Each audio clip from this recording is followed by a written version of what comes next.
Welcome to the Burn Your Mortgage Podcast, a Canadian real estate podcast that shows you how to pay off your mortgage sooner and live well while doing it. Now, here's your host, Sean Cooper.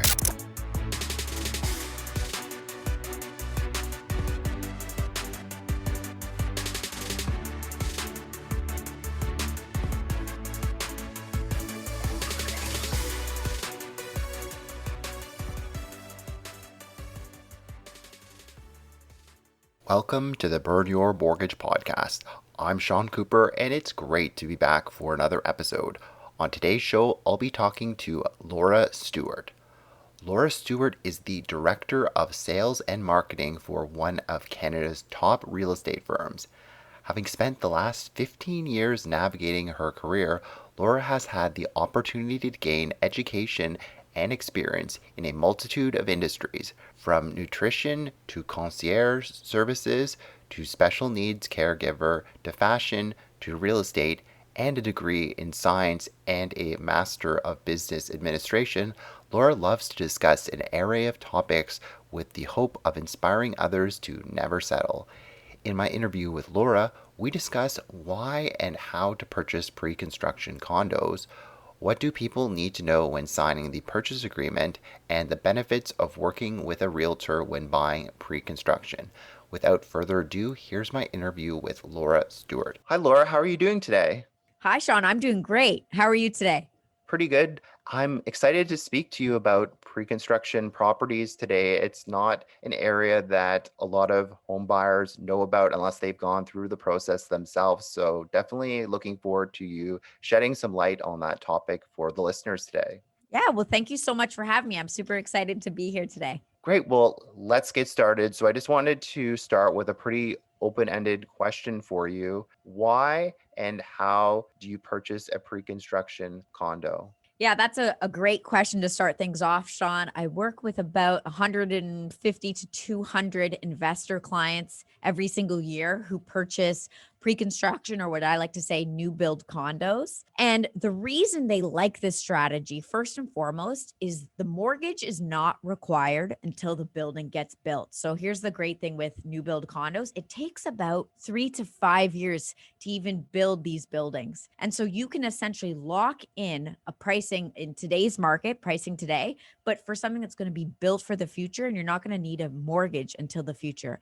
So what people like to take advantage of is the passive appreciation as well as the forced appreciation, which we can touch on a little bit later, that they see over the course of the next 3 to 5 years. So it's really, really great for first-time home buyers who might not have their deposit money saved or who wouldn't qualify for a mortgage. They particularly like this strategy. Or again, investors who might be doing other types of deals and investing in other types of strategies now, they can't get a mortgage for something. So that gives them a little bit of flexibility. Also know that the deposits aren't paid right at once. So if you're buying a resale property and you're an investor, you need to put 20% down. In this case, you actually are paying that 20% deposit over the course of the next, usually 2 to 3 years. So it's really helpful for people to kind of have a forced savings program in place.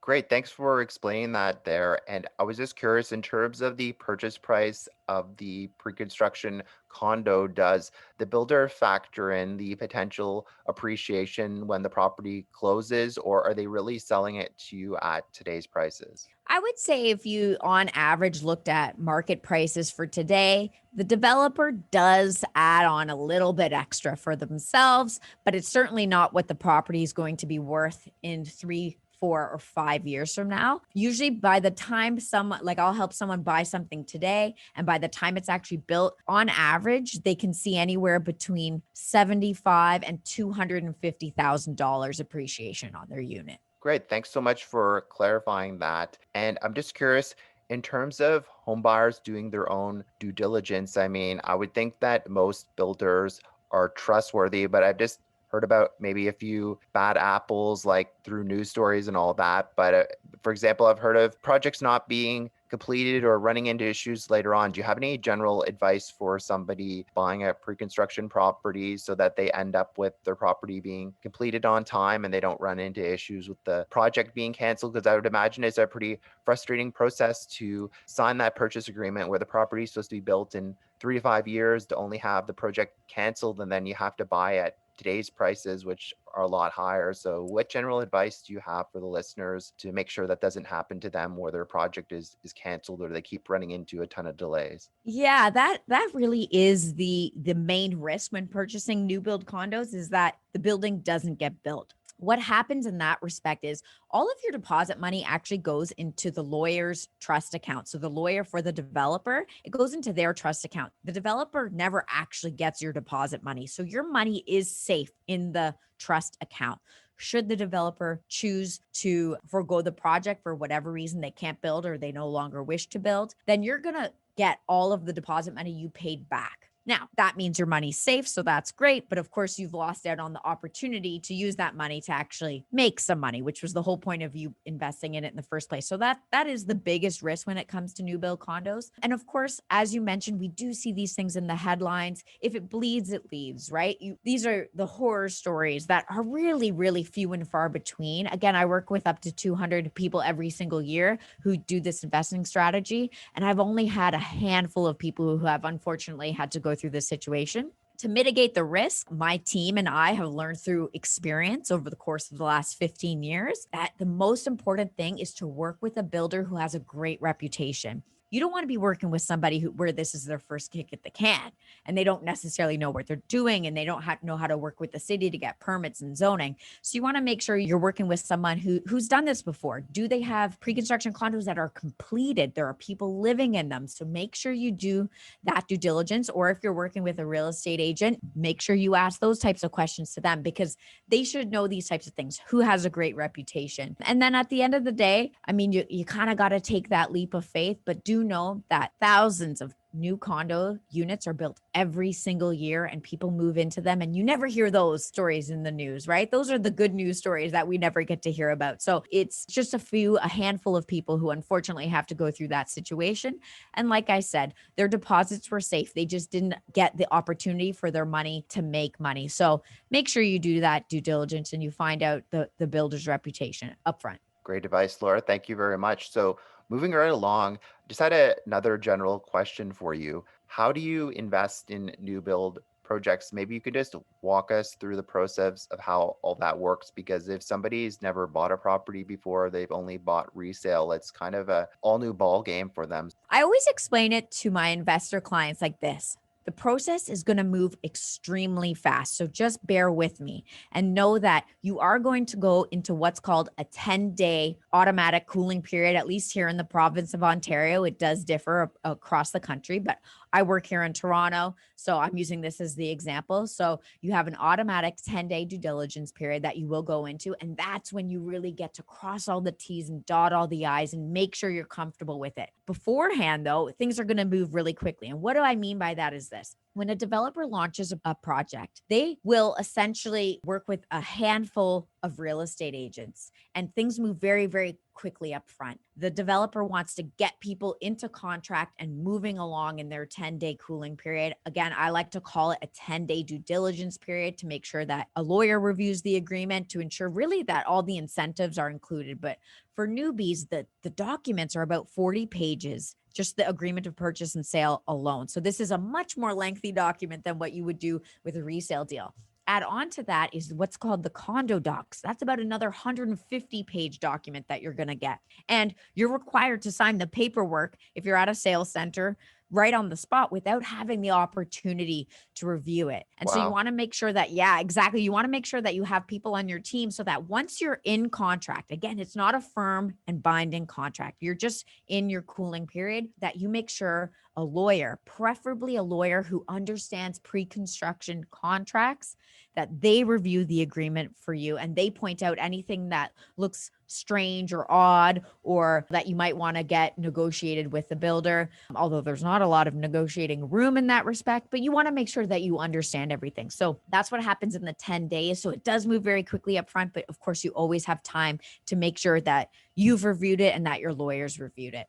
Great. And what happens after the 10-day cooling off period? I would imagine that, as you were mentioning, you continue to make the deposits along the way. Maybe you can provide some general advice, like how often should you stay in contact with the builder? Do they send you regular updates? Maybe you can just quickly go over the steps that lead you right up to the day that you move into the property. And there's also, of course, the occupancy period and then when you actually close. So maybe you could just lead us up to that day. Yeah. So I guess I'll start with, again, just making sure that once you've reviewed the agreement with the lawyer during the 10 days, there's a few things that you want to look out for, which I wanted to make mention. The most important incentives that you would want included in that agreement are cap development charges. What that means is, and you've touched on it, there's two important dates when you're closing on a new build condo. That's the occupancy date and the closing date. The occupancy date, you get the keys to the unit, you're allowed to move in, it's undergone all its safety inspection, but you're not actually closing on that property. You're not getting title to it and you're not getting a mortgage on that date. That doesn't happen for another 6 to 8 months when closing/registration happens. And that's when you're going to get title. That's when you're going to get mortgage. And that's when you're going to have all of your closing costs. In your closing costs, you're going to have something called development charges. If they're not capped, they could be as high as, I've seen as high as $30,000 to $35,000. So you're going to get a bill on your desk and you're saying, I didn't save appropriately for this. I didn't know this was coming. And that's a stressful time. So make sure they're capped, usually in and around $10,000 to $15,000 for most areas and locations. You'll get them capped at. So if it comes in at less, you'll pay the lesser amount. If it comes in at more than the cap, then the developer's required to pay whatever's left over there. So that's one of the incentives. The second one is the right to assign the unit. You want to make sure that you can actually sell your paperwork to somebody else, because this thing's not being built for 3, 4, 5 years in some cases, and life happens. COVID happens. All these things might happen and it might affect your ability to close on this property.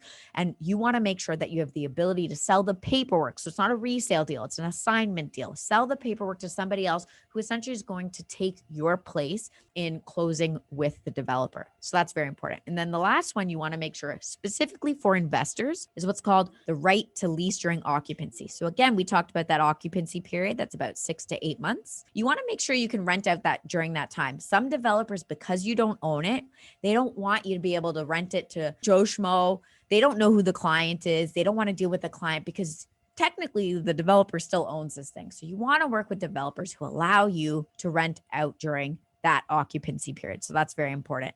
In terms of communication from the developer, in all honesty, I let my clients know you're not going to hear a whole bunch. You'll probably find out the day that the shovels hit the ground and that they've started construction, which is usually anywhere between 6 months and a year after you've signed for the agreement. And then you're going to hear periodic updates throughout. The developer is not required to give you any updates outside of the Tarion home warranty agreement. Again, here in the province of Ontario, we have what's called Tarion home warranty that is required with every new build purchase. And there's a page in the agreement that is called critical dates. The developer has to make sure that they're meeting all of these critical dates. If they are, they're not required to let you know. If they're not, then they're required to let you know. So I always say no news from the developer is good news. And then what happens when we get close to that occupancy date? Usually you can anticipate a 6-month delay because it's construction. There's always delays in construction, but assume a 6-month delay, you're going to hear from the developer and they're going to let you know when your firm occupancy date is. Again, that's them saying, this is when you're going to get the keys. So let's get all of our ducks in the row. If you're thinking about assigning your unit, you better do so now. They'll let you know, and then you start the process of either moving in yourself or finding a tenant, depending on whether you're an investor or an end user. Perfect. Thanks so much for providing such a great overview of the process there, Laura. And you touched on this point here. As you mentioned, there are possible delays when you're buying pre-construction. Can you talk about how COVID has affected the pre-construction property? I would imagine that it's caused some delays for your clients. Yeah, at the beginning of lockdown, which is over a year ago now, there was definitely a large impact on construction because if construction hadn't gotten to a certain level yet, everything was put on pause. And so a lot of people who are buying new build condos, either their projects hadn't started yet and there was about a year delay as opposed to the 6 month that I said, or whatever process, maybe they were thinking that they were going to get occupancy to their unit this year, but things had to go on hold. And so there was a bit of a delay, but now things have picked back up. There was also some concerns with developers not wanting to launch new pre-construction projects again early on during the COVID lockdown, because no one really knew where people's sentiment was. Were people confident in the market? Certainly at the beginning, everyone's like, I'm going to hold on to my money. I don't know what's going to happen. Am I going to have a job? And so there was a lot of uncertainty. So we didn't see a lot of project come to market. And that kind of created a bit of a pressure in the market where people started saving money. Like certainly people who were fortunate enough to keep their jobs, they had nothing really to spend their money on because they couldn't go on vacations. They couldn't go out to restaurants. There was no point in buying clothes because they were just sitting at home. And so people were actually saving a lot of money. And then so when developers understood this and they did start launching their projects again, you wouldn't believe the amount of interest that we have. My team and I actually had our best year last year because there was so much pent up demand for this. Add to that the fact that right now in this spring market here in 2021, things are going crazy. Resale deals, we're getting multiple offers right across the province. I mean, right across North America, really. You speak to any Americans, they're having the same experience. Multiple offers all over the place. There's bidding wars, which great for the sellers, not so great for the buyers because they might have to do multiple bidding wars on different properties. More importantly, it's super tough for investors because an end user understand that they're probably going to pay a bit of a premium on a property because they go in the property and they see their kids playing in the backyard and the dog running around. And they kind of have this dream scenario where an investor is really concerned about the numbers. So once they get to a certain point during the bidding war, an investor is going to back out. So it's very, very tough for investor to get their hands on resale deals right now, which has put them back again into the new build space because that's the only thing that they can do where they're not in a multiple offer scenario. So new builds are actually doing incredibly well across the country. We're going to be getting an influx of immigrants to the country once the borders open back up. And that's going to, again, put even more demand on our short supply as it is. And so I think new build condos are here to stay in all markets. Even if you live outside major cities like Toronto or Calgary or Vancouver, we're seeing new builds come up in these smaller secondary markets that are kind of close to these urban centers. So it's very, very important for people to understand how this works because they're not going anywhere. This is going to be here for the foreseeable future for sure. Perfect, Laura. Thanks so much for your insight there. And the last question I wanted to ask you is regarding real estate agents, which is an area of expertise yourself since you are one. Can people do this on their own, or should somebody work with a real estate agent when it comes to buying a pre-construction condo? Yeah, I guess my answer is going to be a slightly biased because I am a real estate agent. So of course, I think you should probably work with a real estate agent or someone who knows what they're doing when it comes to new build. Can you do it on your own? Yes. Where the difficulty comes in with new builds is that you won't necessarily have access to these types of projects. So what happens by the time you see, like if you're just a regular buyer and you're walking down the street and you see a billboard or you start seeing advertising for a project, it's probably too late. What that means is the developer's already gone through their sales cycle with real estate agents, and now they've opened it up to you, the public. So it's at that time that you could walk in off the street, go into the sales center and buy something. The only concern with that is that you're paying a premium now on your unit. So how it works is this: a developer is going to launch the project, but they're only going to work with a select few of real estate agents, what we like to call platinum agents. So those are agents who have done many projects with the builders. They're kind of known in their market. They know what they're doing, and they have sold a number of units in the past. So the developer likes to work with those agents first. They give those agents access to a certain number of units and some of the preferable units at what we like to call first access pricing. That's very, very important because this is how you win in purchasing new build condos.